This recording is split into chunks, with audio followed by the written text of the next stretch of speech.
MI কি play of থেকে বেরিয়ে গেল? পাঞ্জাবকে হারিয়ে দিল এমআইকে কোয়ালিফায়ার 2-তে। 1 জুনে মুম্বাই ভার্সেস পাঞ্জাবের খেলা ছিল নরেন্দ্র মোদী স্টেডিয়ামে। পিবিকেএস টসে জিতে প্রথমে বোলিং করার সিদ্ধান্ত নেয়। এরপরে যে ম্যাচটা হলো, ম্যাচটা অ্যাবসলিউট সিনেমা ছিল, ফুল সিনেমা। আরসিবির কাছে পিবিকেএসের একতরফা ম্যাচ দেখে সবাই ভেবেছিল পিবিকেএস হয়তো এমআইয়ের সাথে পারবে না, এমআই জিতে যাবে। সবার প্রশ্নের জবাব দিল পিবিকেএস ক্যাপ্টেন শ্রেয়াস আইয়ার এই ম্যাচের মাধ্যমে। আবারও প্রমাণ করে ফেললেন নিজেকে। ম্যাচে এমআই 203 রান করেছিল 6 উইকেটে, পিবিকেএস 207 রান করেছে 5 উইকেটে 19 ওভারে।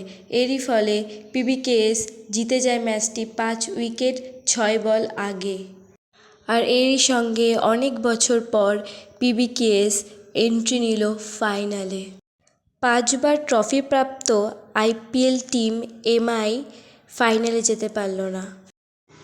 মুম্বাই ইন্ডিয়ান্স প্লেয়ার রোহিত শর্মা 7 বলে 8 রান করে, জে বেয়ারস্টো 24 বলে 38 রান করে, টি ভার্মা 29 বলে 44 রান করে, সূর্যকুমার যাদব 26 বলে 44 রান করে, হার্দিক পান্ডে 13 বলে 15 রান করে। পাঞ্জাবে পি আরিয়া 10 বলে 20 রান করে, পি সিং 9 বলে 6 রান করে, জে ইংলিশ 21 বলে 38 রান করে, শ্রেয়াস আইয়ার 41 বলে 87 রান করে।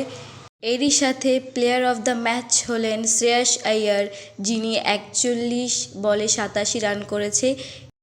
কোন প্লেয়ারের ম্যাচটি আপনাদের সবথেকে বেশি ভালো লেগেছে, এমআই নাকি পিবিকেএস? কমেন্ট করে জানান।